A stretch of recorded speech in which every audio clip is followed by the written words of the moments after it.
recently I felt a bit stuck in my guitar playing, and I think that is lack to draw inspiration from new sources, new musicians and new styles of music. And to solve this, I have simply started to listen to new types of music and try to find elements of it that I like and that I can start to practice on my guitar.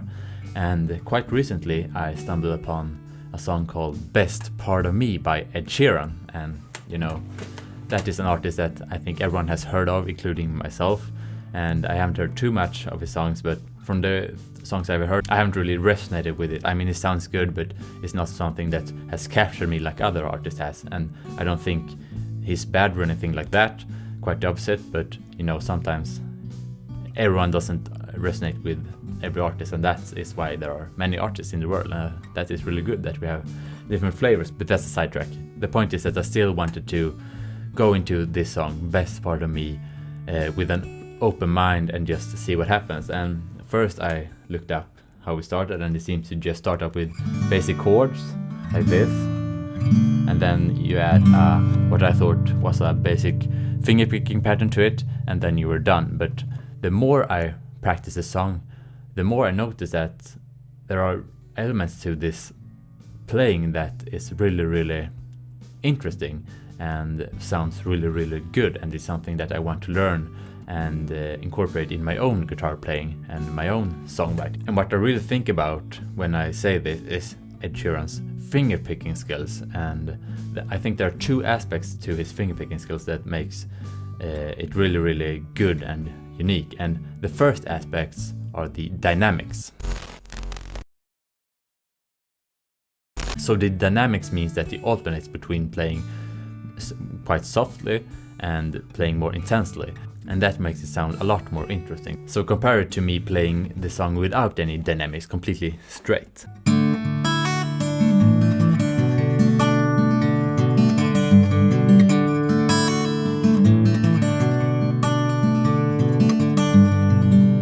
And then playing it with dynamics.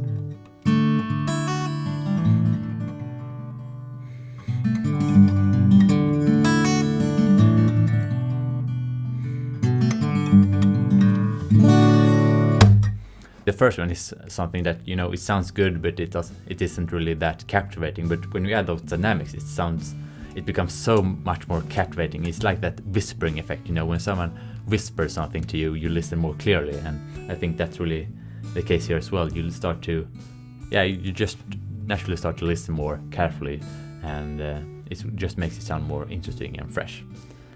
And the other aspect is his improvisations. So the way Ed Sheeran improvises actually impresses me quite a lot, and it's really clear to me that he's invested his 10,000 plus hours into his fingerpicking practicing, because most songs with fingerpicking that I have learned has a quite consistent pattern, and when you want to add improvisations to the riff, you typically do just basic hammer-ons, basic licks and fills and things like that. But the way Ed Sheeran improvises is that he switches up the pattern and maybe adds different notes with his left hand, but mostly changes the pattern, and the pattern is already quite complex, and I don't know what's the right word, but it's not like a basic finger picking pattern, but it's already quite complex to just learn one pattern, but then he switches up that pattern, and that itself really, really impresses me, and I think that makes his guitar playing quite interesting to listen to. So you might notice that these two aspects that I mentioned are quite subtle, and on top of that, his guitar playing is usually put in the background of the songs. For large segment of the song, it's actually quite hard to hear exactly what he's playing, note for note, and taking all of that into consideration, that his playing is quite complex, but in a subtle way, and then it is put in the background so you don't really notice it too clearly. So because of that, it's like consciously hard to appreciate all these subtleties in his guitar playing, but perhaps unconsciously it creates a really cool vibe, all these subtleties, making it hard to put your finger on what exactly it is that makes the song that he writes special. And I think this is why you could consider him to actually be an underrated guitarist. But moving on with how I learned the song. So It was actually quite hard for me. I listened to many different versions, the official version and also the Abbey Road live version, and also other lessons to see and the covers to see how other people interpret the song. So I merged all of that together, and I also added some little small tweaks in here and there of how I like to play it to create a certain pattern for this song. And it was actually quite hard for me to learn this pattern, and I created many different patterns, but I eventually ended up learning this pattern that I played in the beginning. And I thought I would teach this to you now, and I would suggest that you learn this pattern, or if you don't like my lesson, any other good pattern of the song that is out there, very, very carefully, note for note. And after you know that by heart, then you can start to improvise and do your own thing. Because if you start to do that immediately without listening too closely to the song, it's easy that you just play a pattern that you're already comfortable with, and then you can tick the box that you have learned the song, but you haven't really improved as a guitar player, and then you're stuck like I talked about in the beginning. So yeah, I really suggest learning it note for note, and then start to make your own improvisations. So now I thought I would teach you my pattern. So let's grab your guitar and become a better finger picker. So I will now teach you the intro and the verse, and both of these features the same 4 chords, which are D. And then you move your index finger and your middle finger to the D and G string to play an A sus 4. And then you move just your index finger to the 2nd fret of the A string to play the B minor 7 chord. And in some versions I think he plays it like this, with the pinky on the 4th, which adds the F sharp, and it still makes it the B minor 7 chord, but I play it like this in my version. And then he moves just his middle finger to the 3rd fret of the low E to play a simple G chord.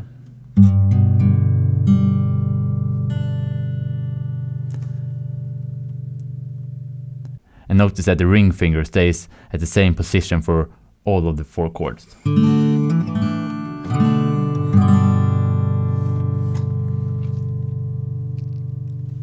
So now let's talk about the time signature, which actually changes in the song. So for the intro, it starts with a 3/4 time signature for the D chord and the A sus 4 chord. And when we get to the B minor 7 chord, he switches to a 4/4 time signature, you know, the basic one. But then for the verse, it is a 4/4 standard time signature. Yeah, and the next thing is to assign the fingers to the strings, and here we use the basic kind of way to do it, which is that the thumb takes care of the low 3 strings, and then the index finger takes care of the G string, the middle finger takes care of the B string, and the ring finger takes care of the high E. And the only exception for this rule is really for the G chord. So yeah, let's start to look into the actual pattern of the intro.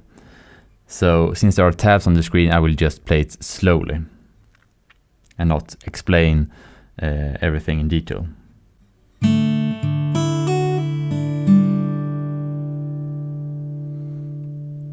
So usually most of the notes are 16th notes, but sometimes there are 8th notes, and it starts off with 8th notes. So there's like, which means that the first note is twice as long as all the other notes.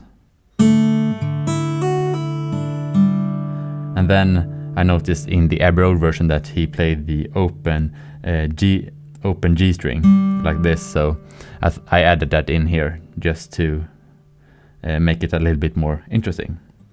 So again. And then he moves on to the A sus 4 chord, where he does what I call the like transition pattern, or the transition run, which goes like this.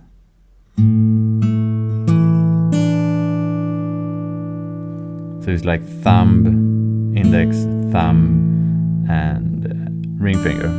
And that pattern is used a lot in this riff. So what we got now is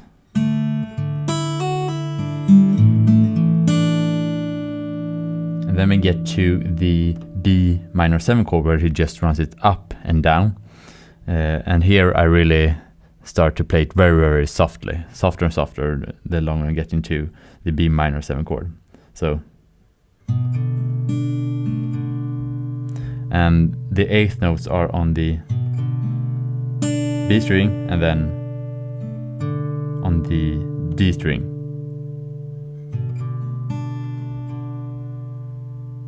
And after that he does the transition run like this. And the same thing on the G string, but here we break the rule that we assigned for the fingers and play it like this. But it's still consistent in the sense that you use thumb, index, thumb, ring finger, but you play the D string with the index finger instead of your thumb, like I said you should do in the beginning. But yeah, the whole thing slowly becomes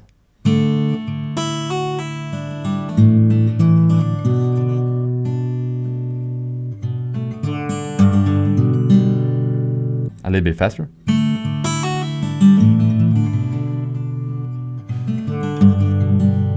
Then even faster.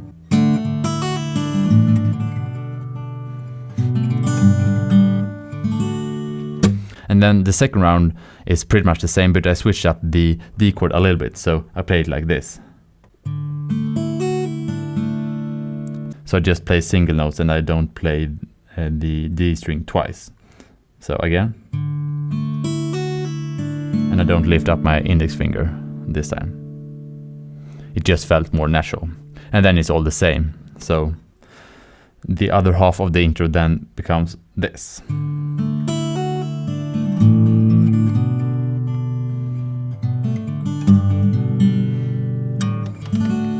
So now we can play the whole intro slowly.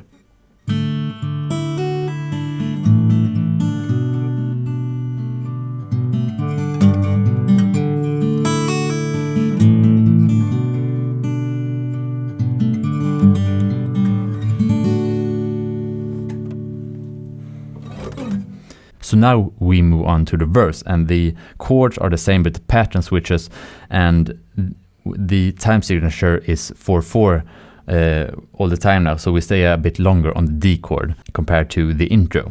And I would like to split the D chord into two parts, so the first part of it goes like this.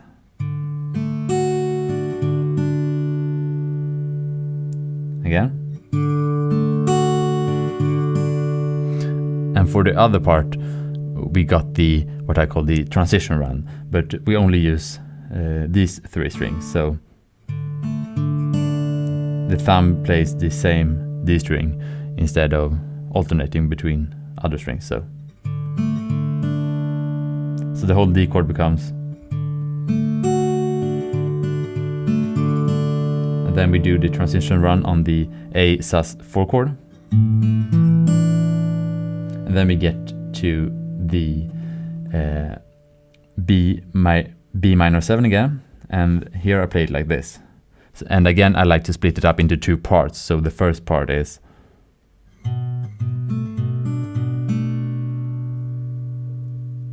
so you start with an 8th note and then play it again, but in a 16th note. So and then when you land on this note, it is a 8th note again, so you rest a little bit longer on that one. And then you do the transition run, but this time, instead of doing it like the intro, which was, this time I do it like this. So I stay on the A string. I play that both times with my thumb. And then I go to the G chord where I do the transition run as before. So slowly the verse is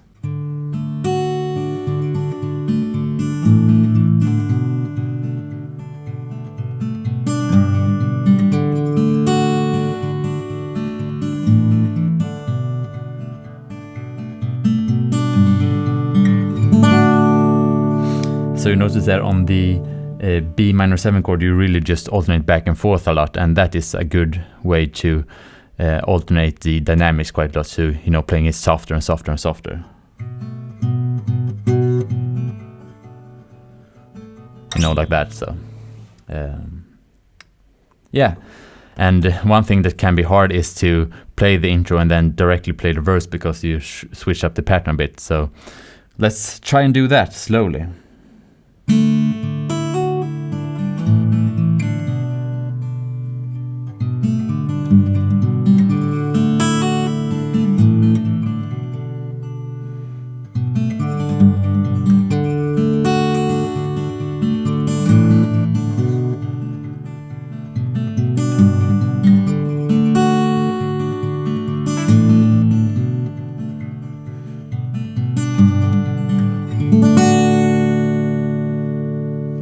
And faster.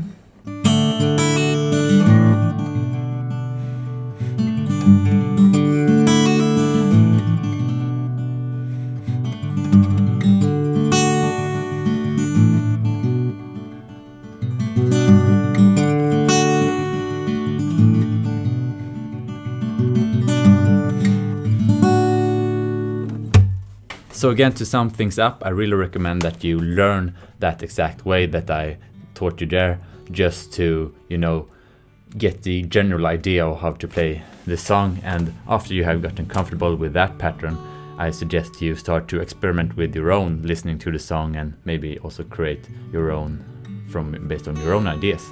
And I think this will really help you to improve as a guitarist, because I really think it has helped me to become a better guitarist studying this song this way that I have done it. So yeah, this was a little bit different, so please leave a comment and tell me what you thought about it, and if you liked it, please leave a like and subscribe, and I see you in the next one.